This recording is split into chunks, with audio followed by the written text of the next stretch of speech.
Hello student, welcome to my YouTube channel.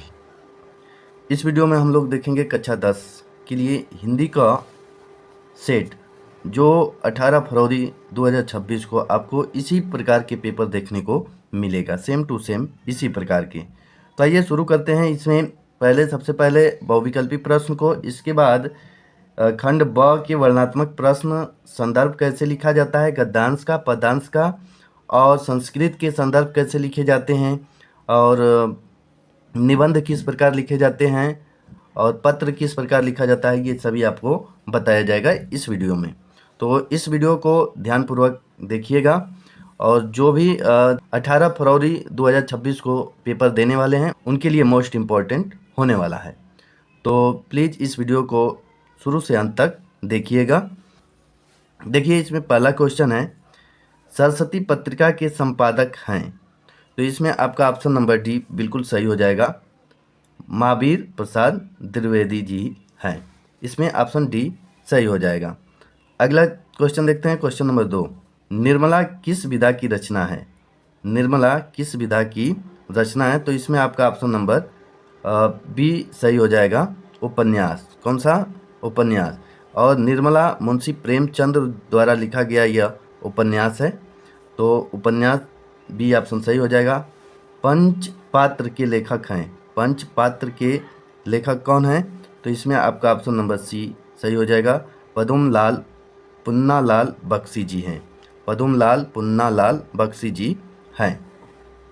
4 number question देखते हैं, हिमालय की पुकार के लेखक हैं। तो हिमालय की पुकार के लेखक जयप्रकाश भारती जी हैं। आपका ऑप्शन नंबर डी सही हो जाएगा। अगला क्वेश्चन देखते हैं, सेवा सदन के लेखक हैं। सेवा सदन के लेखक हैं तो मुंशी प्रेमचंद जी हैं। ऑप्शन नंबर सी सही हो जाएगा। रीतिकाल के कवि हैं। रीतिकाल के कौन से कवि हैं? तो देखिए, इसमें आपका ऑप्शन नंबर डी सही हो जाएगा, मतीराम जी रीतिकाल के कवि हैं। रीतिकाल के कवि के बारे में, अन्य कवियों के बारे में बात करें तो केशव दास जी हो जाएंगे, बिहारी भूषण, घनानंद पद्माकर, ये रीतिकाल के कवि हो जाएंगे। जबकि नागार्जुन की बात कर लें तो ये आधुनिक काल के अंतर्गत आते हैं, जो प्रगतिवादी धारा छायावादोत्तर युग के एक प्रमुख कवि माने जाते हैं नागार्जुन। भारतेंदु हरिश्चंद्र की बात कर लें तो ये भी आधुनिक काल के आते हैं, पुनर्जागरण काल के प्रमुख कवि माने जाते हैं। और महावीर प्रसाद द्विवेदी जी, ये द्विवेदी युग के कवि माने जाते हैं। अगला क्वेश्चन, निहार के रचनाकार हैं। तो निहार के रचनाकार महादेवी वर्मा जी हैं। ऑप्शन नंबर ए आपका बिल्कुल सही हो जाएगा। अगला क्वेश्चन 9 नंबर देखते हैं, पुष्प की अभिलाषा शीर्षक कविता किस काव्य संग्रह से ली गई है। तो इसमें बात कर लें तो युग चरण, जो ये ऑप्शन बी है, सही हो जाएगा। क्योंकि इसमें बात कर लें तो युग चरण, यह कविता जो है पुष्प की अभिलाषा, ये माखनलाल चतुर्वेदी जी की रचना है। और यह कविता उनके काव्य संग्रह हिम तरंगड़ी से लिया गया है। किससे लिया गया है? तो हिम तरंगड़ी से लिया गया है। लेकिन दिए गए विकल्पों में से यह जो है युग चरण काव्य में भी संकलित है, तो इसलिए आपका ऑप्शन नंबर बी सही हो जाता है। अगला क्वेश्चन 10, छायावाद युग की मुख्य विशेषता है। तो देखिए, छायावाद युग की मुख्य विशेषता की बात कर लें तो प्राकृतिक का मानवीकरण, आपका ऑप्शन नंबर डी सही हो जाएगा। कौन सा ऑप्शन? डी। अगला क्वेश्चन, करुण रस का अस्थायी भाव। तो करुण रस का अस्थायी भाव शोक होता है। ये रति जो है ये श्रृंगार का है। किसका है? श्रृंगार का है। और हास्य रस का है, हास्य रस का है। और निर्वेद जो होता है वो शांत रस का अस्थायी भाव होता है। शांत रस का अस्थायी भाव निर्वेद, करुण रस का अस्थायी भाव शोक, हास्य रस का अस्थायी भाव हास, और श्रृंगार रस का अस्थायी भाव रति होता है। अगला क्वेश्चन 12 नंबर, जहां उपमेय को उपमान पर सीधा आरोपित कर दिया जाए। देखिए, उपमेय को उपमान पर सीधा आरोपित कर दिया जाए तो वहाँ पर रूपक अलंकार होता है। कौन सा अलंकार? रूपक अलंकार होता है। इसमें बात कर लें तो देखिए, उपमा अलंकार जब दो वस्तुओं के गुण, आकृति या विशेषता में समानता दिखाई जाती है वहाँ उपमा अलंकार होता है। और इसमें वाचक शब्द कुछ आते हैं, जैसे सा आ गया, सी आ गया, सम आ गया, सदृश आ गया, सरिस आ गया। इस तरह के वाचक शब्द का प्रयोग इसमें किया जाता है। अगला क्वेश्चन ये देख लेते हैं, ऑप्शन नंबर सी, उत्प्रेक्षा अलंकार किसे कहते हैं। तो उत्प्रेक्षा अलंकार में कल्पना या संभावना व्यक्त की जाती है और इसमें भी कुछ शब्द प्रयोग किए जाते हैं, जैसे कि मनु, मानहु, जानहु, मनो, मनहु। इस प्रकार के शब्द का प्रयोग इसमें हुआ रहता है। अनुप्रास अलंकार में वर्णों की आवृत्ति होती है। आइए अगला क्वेश्चन देखते हैं। क्वेश्चन नंबर 13, सोरठा किस प्रकार का छंद है। तो सोरठा की बात कर लें तो ये अर्ध सममात्रिक छंद है। आपका ऑप्शन नंबर ए सही हो जाएगा, अर्ध सममात्रिक छंद है। इसमें बात कर लें तो सोरठा के पहले और तीसरे चरण में, किसमें, पहले और तीसरे चरण में 11 मात्राएं होती हैं। कितना, 11 मात्राएं। और दूसरे और चौथे में 13 मात्राएं होती हैं। निर्गुण शब्द में प्रयुक्त उपसर्ग है, तो इसमें निर्गुण में निर उपसर्ग का प्रयोग किया गया है। नीलकमल में कौन सा समास है। तो नीलकमल, नीला है जो कमल, यानी नीला जो है वो विशेषण है और कमल क्या है, विशेष्य है। तो इसमें कर्मधारय समास हो जाएगा। आपका ऑप्शन नंबर बी सही हो जाएगा। देव नदी का पर्यायवाची शब्द है। तो देखिए, देव नदी का पर्यायवाची शब्द गंगा होगा। आपका ऑप्शन नंबर सी सही हो जाएगा। अगला क्वेश्चन बात कर लेते हैं, 17 नंबर। युष्माभीय शब्द में विभक्ति एक वचन है, तो इसमें आपका ऑप्शन नंबर ए सही हो जाएगा। तृतीया विभक्ति बहुवचन। विकारी पद कितने प्रकार के होते हैं। तो विकारी पद की बात कर लें तो विकारी पद 4 प्रकार के होते हैं। ऑप्शन नंबर आपका डी सही हो जाएगा। कौन कौन। तो संज्ञा, सर्वनाम, विशेषण और क्रिया। संज्ञा, सर्वनाम, विशेषण और क्रिया, ये वे शब्द होते हैं जो लिंग, वचन, कारक या काल के अनुसार बदल जाते हैं। तो इसमें आपका ऑप्शन नंबर डी सही हो जाएगा। विकारी पद कितने प्रकार के होते हैं। तो 4 प्रकार के होते हैं। अर्थ के आधार पर वाक्य के कितने भेद होते हैं। देखिए, अर्थ के आधार पर पूछा गया है वाक्य के कितने भेद होते हैं। तो अर्थ के आधार पर बात कर लें तो 8 प्रकार के होते हैं। कौन कौन। तो पहला होता है विधानवाचक, दूसरा होता है निषेधवाचक, तीसरा होता है प्रश्नवाचक, चौथा होता है विस्मयादिबोधक, और पांचवा होता है आज्ञावाचक, और छठवां होता है इच्छावाचक, और सातवां होता है संदेहवाचक, और आठवां होता है संकेतवाचक। आदर्श से गाया नहीं जाता है, इसमें भाववाच्य है। कौन सा, भाववाच्य है। तो इसमें आपका ऑप्शन नंबर सी सही हो जाएगा। इस तरह से 20 बहुविकल्पी प्रश्न दिए गए थे। अब इसमें बात कर लेते हैं खंड ब के वर्णनात्मक प्रश्न। निम्नलिखित गद्यांश पर आधारित दिए गए प्रश्नों के उत्तर दीजिए। हम लोग कच्ची मिट्टी की मूर्ति के समान रहते हैं, जिसे जो जिस रूप का चाहे उस रूप का करे, चाहे राक्षस बनावे चाहे देवता।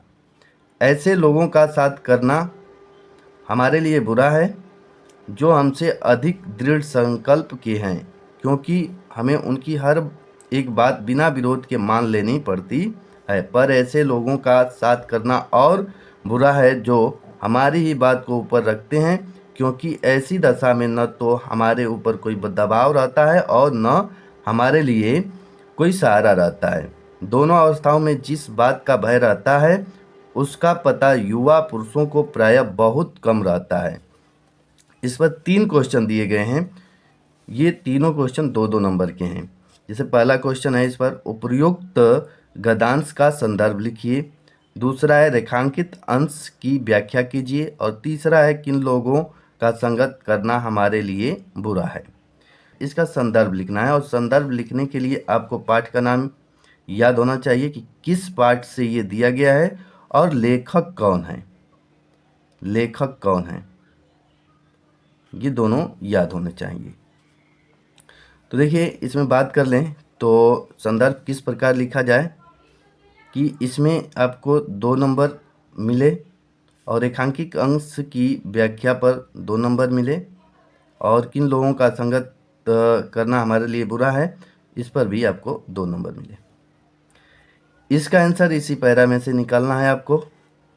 और ये संदर्भ, पाठ और लेखक का नाम याद है तो आप संदर्भ आसानी से लिख सकते हैं। और रेखांकित अंश की व्याख्या, जो ये रेखांकित किया गया है इसका अर्थ बताना है, बस इतना आपको करना है। तो देखिए हम यहाँ पर लिखे हुए हैं, देखिए कैसे लिखना है।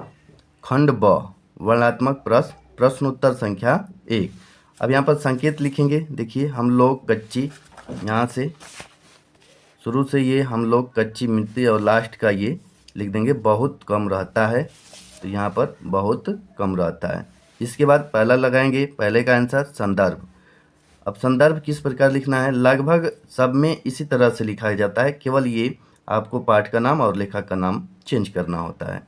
तो संदर्भ लिखेंगे प्रस्तुत गद्यांश हमारी पाठ पुस्तक हिंदी के गद्य खंड के मित्रता नामक पाठ से लिया गया है। इसके लेखक आचार्य रामचंद्र शुक्ल जी हैं। तो इस पर आपको 2 नंबर मिलते हैं। दूसरे का देखिए आंसर, रेखांकित अंश की व्याख्या। अब ये जो रेखांकित किया गया है इसकी व्याख्या आपको करना है। हम लोग कच्ची मिट्टी की मूर्ति के समान रहते हैं, जिसे जो रूप का चाहे उस रूप का करे, चाहे राक्षस बनाए चाहे देवता बनाए। तो इस रेखांकित अंश की व्याख्या करेंगे। यहाँ पर लेखक का कहना है कि मनुष्य का स्वभाव कच्ची मिट्टी की मूर्ति के समान होता है, वह आसानी से किसी के प्रभाव में आ सकता है। ठीक वैसे ही जैसे कच्ची मिट्टी को मनचाहा आकार दिया जा सकता है, युवा अवस्था में मनुष्य में सोचने समझने की क्षमता कम होती है। इसलिए यदि उसे अच्छा मित्र बनाते हैं तो उसका जीवन सुधर जाता है, नहीं तो वह बिगड़ जाता है।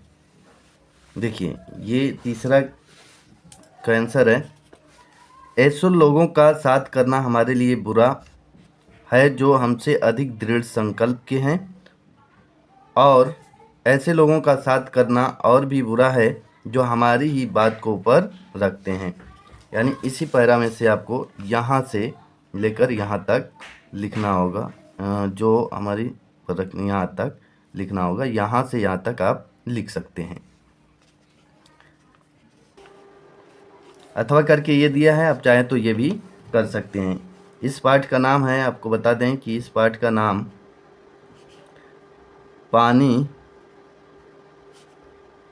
पानी में चंदा और चांद पर आदमी नामक पाठ से लिया गया है, और इसके लेखक का नाम है जयप्रकाश भारती जी हैं।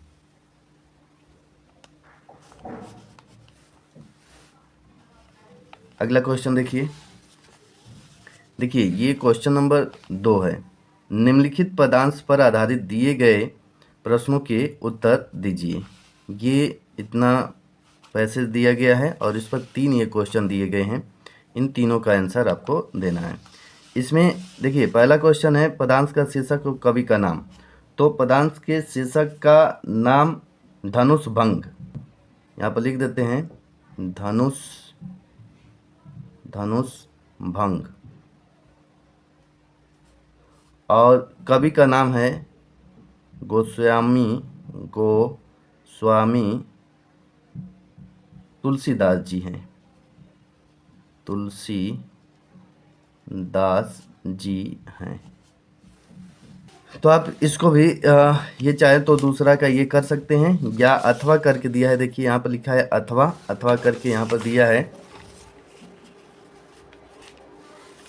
इससे भी सुंदर समाधियाँ हम जग में हैं पाते, उनकी गाथा पर निशीथ में क्षुद्र जंतु ही गाते, पर कवियों की अमर गिरा में इसकी अमिट कहानी स्नेह और श्रद्धा से गाती है वीरों की वाणी। तो ये आप कर सकते हैं ये भी। और इसमें क्या करना है, पहला क्वेश्चन है पदांश का संदर्भ लिखिए और रेखांकित अंश की व्याख्या कीजिए और निशीथ एवं गिरा शब्द के अर्थ लिखिए।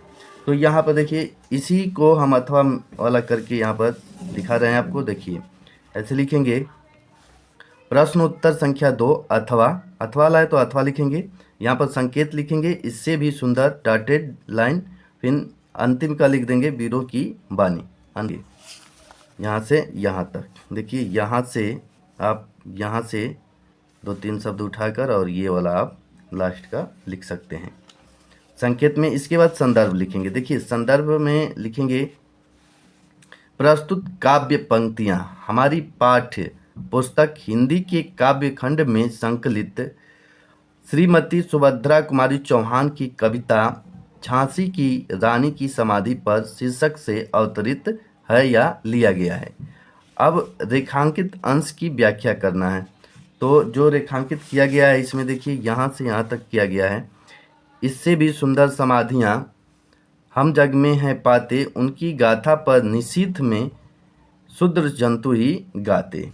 तो इसका अर्थ देखिए यहाँ पर लिखा गया है, रेखांकित अंश की व्याख्या ऐसे हेडिंग लगाएंगे और लिखेंगे, कवित्री का कहना है कि दुनिया में हमें इससे भी अधिक सुंदर और भव्य समाधियाँ मिल सकती हैं, लेकिन रात के सन्नाटे में उन समाधियों पर केवल छोटे मोटे कीड़े मकोड़े ही अपनी गाथा गाते हैं, अर्थात उन समाधियों का कोई महत्व या नाम लेने वाला नहीं है। अगला क्वेश्चन देखिए तीसरा क्या है, निशीथ एवं गिरा शब्द के अर्थ लिखिए। देखिए निशीथ शब्द का अर्थ होता है अर्धरात्रि या रात, और गिरा शब्द का अर्थ है वाणी या भाषा। तो इस प्रकार से आपको आंसर लिखना है। आइए अगला क्वेश्चन देखते हैं। क्वेश्चन नंबर 3, निम्नलिखित संस्कृत गद्यांशों में से किसी एक का संदर्भ सहित हिंदी में अनुवाद लिखिए। यहाँ पर भी 2 क्वेश्चन दिए गए हैं, अथवा करके एक दिया गया है, तो आप चाहें तो ये भी कर सकते हैं और या ये भी, जो आप लोगों को स्पष्ट आ रहा है उसको हल कीजिएगा। देखिए यहाँ पर तीसरा का ये जो दिया गया है, अस्माकं संस्कृत सदा गतिशीला वर्तते, मानव जीवनम संस्कृतुर्म ऐसा यथा समय नवा नवा विचारधारां स्वीकरोति, नवा शक्ति च प्राप्नोति, अत्र दुराग्रह नास्ति, यत् युक्तियुक्तं कल्याणकारी च तदत्र सहर्ष गृहीतं भवति। गतिशीलतया रहस्यं मानव जीवनस्य शाश्वत मूल्येषु नीतं, तद् यथा सत्यस्य प्रतिष्ठा सर्वभूतेषु संभावः, विचारेषु औदार्यम आचारे दृढ़ता चेति। इसका हल हम आप लोगों को दिखा रहे हैं। देखिए कैसे लिखना है, परीक्षा में सेम ऐसे ही आप लोगों को लिखना है। प्रश्न उत्तर संख्या 3, अस्माकं संस्कृत, संकेत यहाँ पर लिखेंगे डॉटेड लाइन, आचार्य दृढ़ता चेती। अब यहाँ पर संदर्भ लिखेंगे। इसमें संदर्भ में केवल पाठ का नाम आपको याद होना चाहिए, इसमें लेखक का नाम नहीं लिखा जाता है क्योंकि लेखक इसके दिए नहीं रहते हैं। तो यहाँ पर लिखेंगे संदर्भ में, प्रस्तुत गद्यांश हमारी पाठ्य पुस्तक हिंदी के संस्कृत खंड के भारतीय संस्कृत पाठ से उद्धृत है या लिया गया है। अब हिंदी में अनुवाद लिखेंगे। हिंदी में अनुवाद हेडिंग लगाएंगे और लिखेंगे, हमारी संस्कृति सदा गतिशील रही है, मानव जीवन को शुद्ध करने के लिए यह समयानुसार नई नई विचारधारा को स्वीकार कर लेती है और नई शक्ति को प्राप्त करती है। इसमें दुराग्रह नहीं है, जो युक्ति संगत और कल्याण करने वाला है वह इसमें हर्ष सहित ग्रहण किया जाता है। इसकी गतिशीलता का रहस्य मानव जीवन में सदा रहने वाले मूल्यों में स्थित है, जैसे कि सत्य का सम्मान, सभी प्राणियों के प्रति सम्मान भाव, विचारों में उदारता और आचरण में दृढ़ता। इस तरह से आपको लिखना है। या आप चाहें तो अथवा में जो दिया है ये स्थानम अलचेंद्रस्य सैन्य शिविरम, तो इसको भी कर सकते हैं। इसमें बता दें कि ये जो नाटक लिखा गया है, यहाँ पर जो ये नाटक लिखा गया है, ये नाटक है संस्कृत खंड के पाठ का नाम है वीर वीरेण वीरेण पूज्यते। ये शीर्षक का नाम है, यानी पाठ का नाम है, इसी पाठ से ये लिया गया है। तो आप चाहें तो इसको भी कर सकते हैं। केवल एक ही करना है, या तो आप ऊपर वाला करें या ये करें। आइए अगला क्वेश्चन देखते हैं। क्वेश्चन नंबर 4, निम्नलिखित संस्कृत श्लोक में से किसी एक का संदर्भ सहित हिंदी में अनुवाद कीजिए। ये श्लोक दिया गया है, इसमें संदर्भ लिखना है और आपको इसका हिंदी में अनुवाद बताना है। तो आइए देखते हैं। इसमें अथवा करके भी 2 दिया है, तो ये ऊपर वाला का करते हैं। अपदो दुर्गामी च साक्षरो न च पंडितः अमुख्य स्फुट वक्ता च यो जनाति स पंडितः।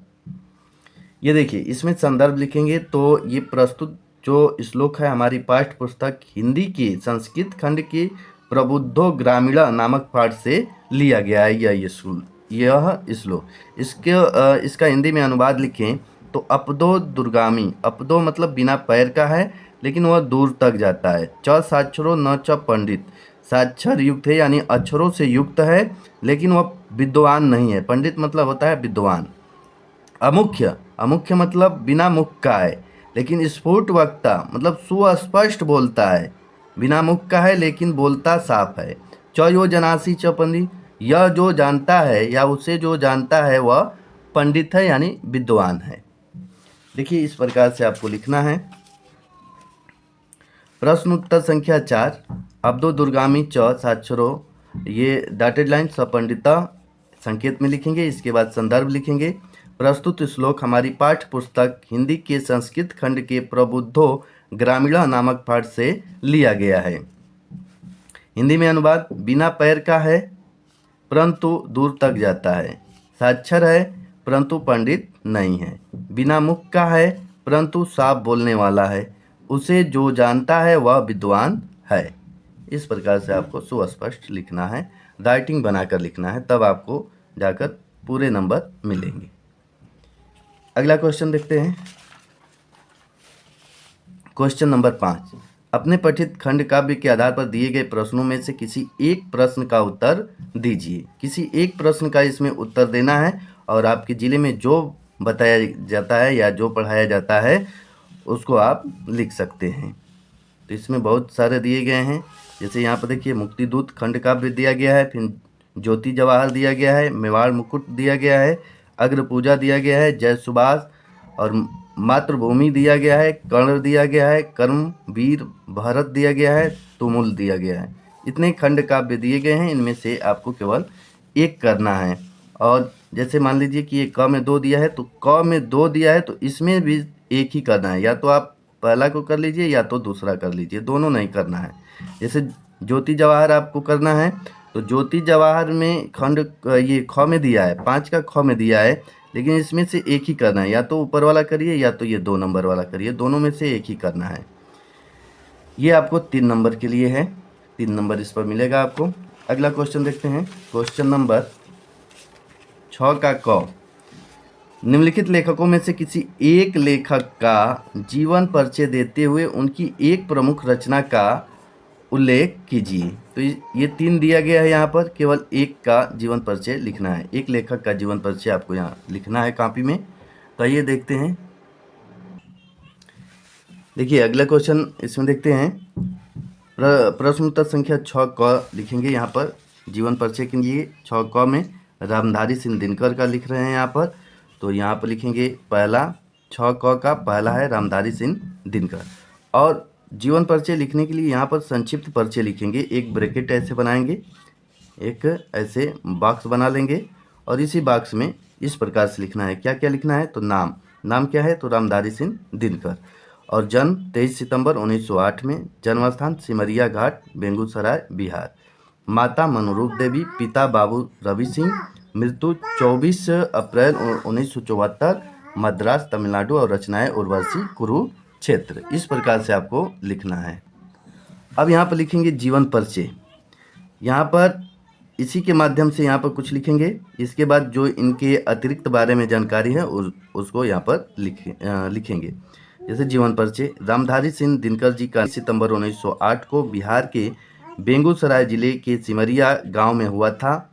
अब यहाँ पर देखिए, यहाँ लिखने के बाद यहाँ पर लिखेंगे इनके माता का नाम मनरूप देवी तथा पिता का नाम बाबू रवि सिंह है।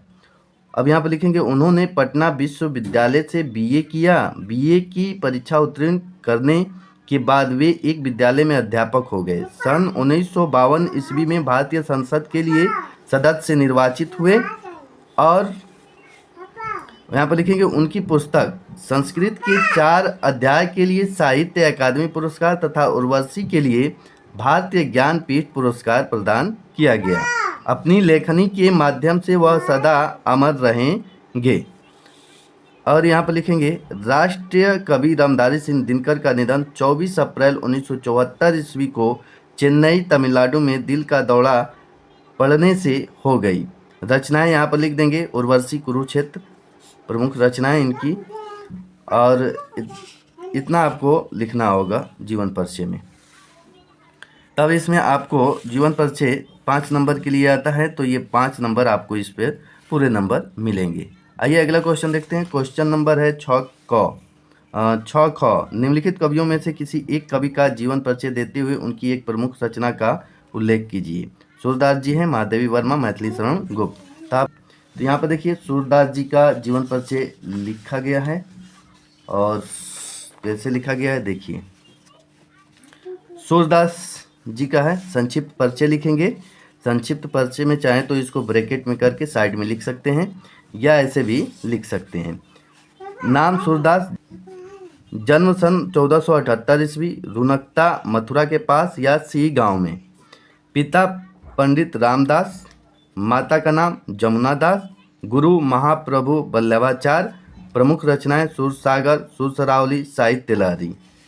भाषा ब्रजभाषा जो सरल और भावपूर्ण है। निधन सन 1583 ईस्वी, परसौली गांव में। साहित्य स्थान क्या है, साहित्यिक स्थान क्या है, तो भक्ति काल के सर्वश्रेष्ठ कृष्ण भक्त कवि माने जाते हैं। इसमें अब लिखेंगे यहाँ पर जीवन परिचय। जीवन परिचय में लिखेंगे सूरदास हिंदी साहित्य के महान कृष्ण भक्त कवि थे जिनका जन्म 1478 ईस्वी के आसपास आगरा के निकट रुनकता या सीही गांव में हुआ था। वे जन्म से नेत्रहीन थे। उनके पिता का नाम रामदास जो गायक थे और माता का नाम जमुना दास था। हालांकि कुछ स्रोतों में पिता का नाम मिलता है और कुछ स्रोतों में इनका पिता का नाम नहीं मिलता है। और अपना पूरा जीवन भगवान कृष्ण की भक्ति व लीलाओं के वर्णन में समर्पित कर दिया। महाप्रभु वल्लभाचार्य उनके गुरु थे जिन्होंने उन्हें अपना शिष्य बनाकर श्रीनाथ जी के मंदिर में कीर्तन सेवा सौंपी। वल्लभाचार्य के पुत्र विट्ठल नाथ ने अष्टछाप का नाम से कृष्ण भक्त कवियों के लिए संगठन तैयार किया जिसमें यह सबसे श्रेष्ठ कवि थे। इनकी मृत्यु सन 1583 ईस्वी में परसौली नामक गांव में हुआ था। प्रमुख रचनाएं सुरसागर, सुरसरावली और साहित्य लहरी है। यानी एक प्रमुख रचना का नाम लिखना है तो आपको याद है तो 3 लिख दीजिएगा, आपको इस पर 5 नंबर मिल जाते हैं। तो इस प्रकार से जीवन परिचय लिखना है। आइए अगला क्वेश्चन देखते हैं। देखिए अगला क्वेश्चन है 7वां। अपनी पाठ्य पुस्तक में से कंठस्थ कोई एक श्लोक लिखिए जो इस प्रश्न पत्र में न आया हो। एक आपको श्लोक लिखना है, संस्कृत से लिखना होता है। तो देखिए इसमें पहला आप लोग ये याद कर लीजिएगा, क्योंकि इस पेपर में ये आया है तो इसको नहीं लिखना है। बाकी आप इसमें दूसरा लिखेंगे। देखिए माना हित्वा प्रियो भवति, क्रोधम हित्वा न सोचति, काम हित्वार्थवान भवति, लोभम हित्वा सुखी भवति।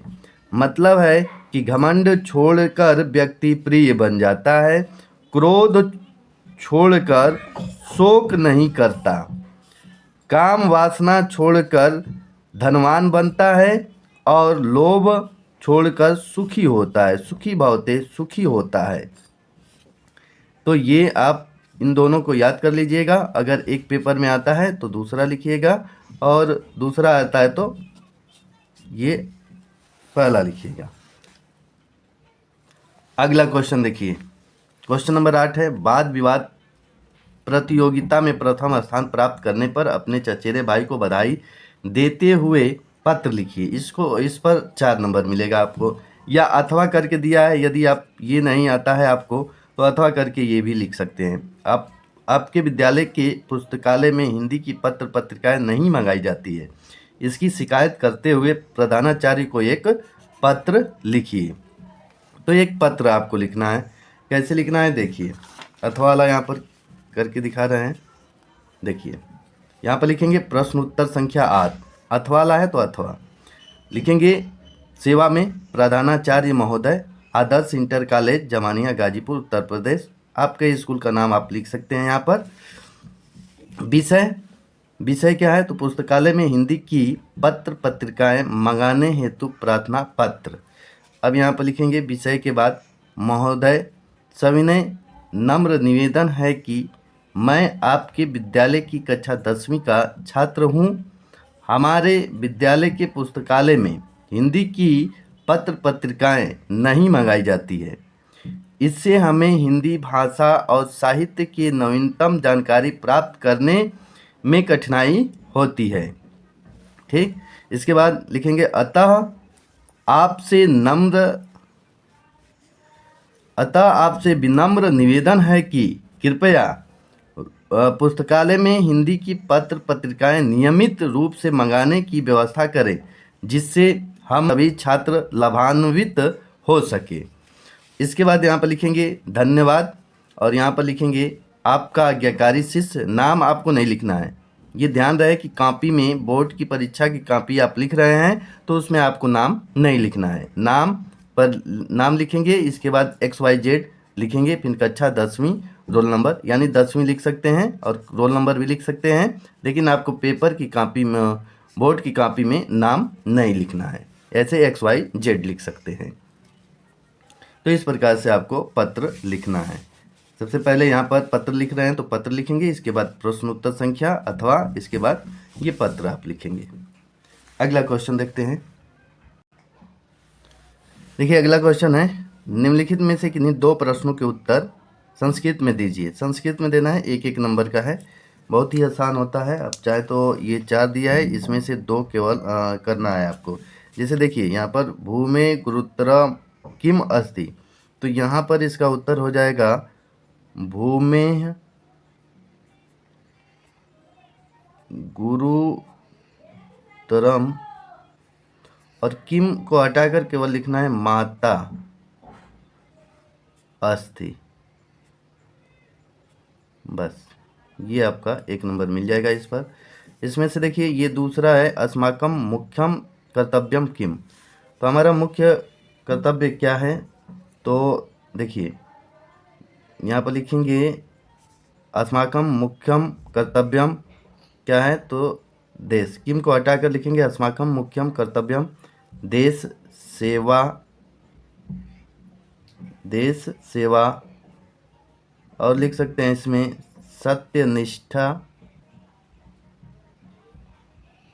सत्यनिष्ठा, और इसमें लिखना चाहें तो लिख सकते हैं परोपकारः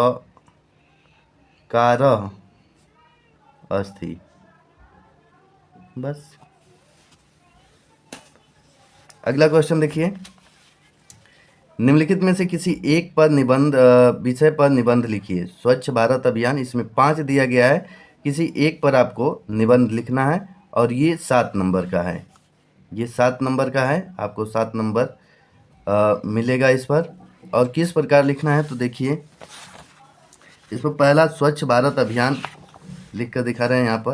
यहाँ पर लिखेंगे, देखिए प्रश्न उत्तर, यहाँ पर पहला हेडिंग लगाएंगे ऐसे प्रश्न उत्तर प्रश्नोत्तर संख्या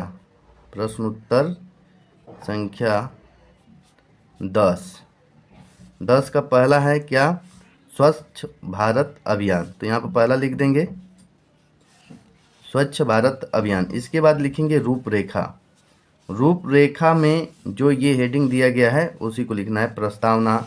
स्वच्छ भारत अभियान क्या है, आपका पहला हेडिंग इसमें बनेगा रूपरेखा में प्रस्तावना। दूसरा, स्वच्छ भारत अभियान क्या है, स्वच्छ भारत अभियान क्या है, ये लिखेंगे। फिर तीसरा पर लिखेंगे स्वच्छ भारत अभियान के उद्देश्य क्या है। फिर चौथा पर लिखेंगे, देखिए फिर चौथा पर लिखेंगे स्वच्छ भारत अभियान की उपलब्धियां। फिर उपसंहार और प्रस्तावना सब में रहेगा। तो लास्ट में हेडिंग आपका रहेगा उपसंहार। तो देखिए स्वच्छ भारत अभियान में लिखेंगे कि स्वच्छ भारत अभियान भारत सरकार की एक ऐतिहासिक पहल है जिसे 2 अक्टूबर 2014 को महात्मा गांधी की जयंती के अवसर पर शुरू किया गया था। इसका उद्देश्य भारत को स्वच्छ और स्वस्थ बनाना है। यह पहल समाज में स्वच्छता के प्रति आदतें विकसित करने और सार्वजनिक स्थलों को साफ सुथरा बनाए रखने का संदेश देती है। स्वच्छता न केवल हमारे स्वास्थ्य के लिए बल्कि पर्यावरण और देश के समग्र विकास के लिए भी आवश्यक है। स्वच्छ भारत अभियान क्या है, तो स्वच्छ भारत अभियान भारत का अब तक का सबसे बड़ा स्वच्छता अभियान है जिसमें लाखों सरकारी कर्मचारी, स्कूल और कॉलेज के छात्र और आम नागरिक जुड़े हैं। प्रधानमंत्री ने इस अभियान के तहत 9 लोगों को नामित करें की अवधारणा शुरू की जिसमें हर व्यक्ति 9 अन्य लोगों को जोड़ने के लिए प्रेरित करता है। यह सिलसिला पूरे देश में स्वच्छता का संदेश फैलाने के लिए एक प्रभावशाली माध्यम बना। इस अभियान ने न केवल भारत को स्वच्छता की दिशा में आगे बढ़ाया बल्कि दुनिया में भारत की छवि को भी मजबूत किया। अब स्वच्छता अभियान के उद्देश्य क्या हैं, तो आप यहाँ पर लिख सकते हैं स्वच्छता के प्रति जागरूकता फैलाना। दूसरा, सार्वजनिक स्वच्छता सुनिश्चित करना। तीसरा, स्वास्थ्य में सुधार। चौथा, पर्यावरण संरक्षण। पांचवा, सामाजिक बदलाव लाना। इसके बाद आप इसमें लिख सकते हैं, आप लिखना चाहें तो स्वच्छ भारत अभियान की उपलब्धियां लिख सकते हैं, नहीं तो छोड़ भी सकते हैं। और यहाँ पर उपसंहार आपको लिखना होगा।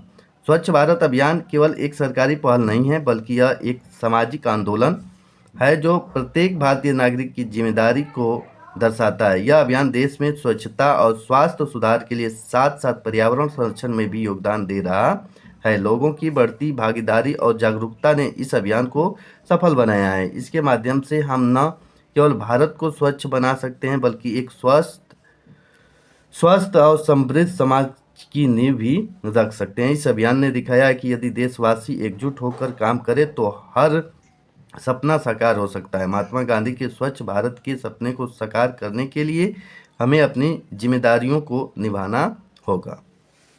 इस प्रकार से आपको लिखना होगा, तब आपको 7 नंबर इस पर मिलेंगे। तो इस वीडियो में इतना ही, मिलते हैं किसी दूसरे वीडियो में। यदि वीडियो पसंद आया हो तो लाइक सब्सक्राइब जरूर कीजिएगा। जय हिंद, जय भारत। अपना पढ़ाई करते रहिए। धन्यवाद।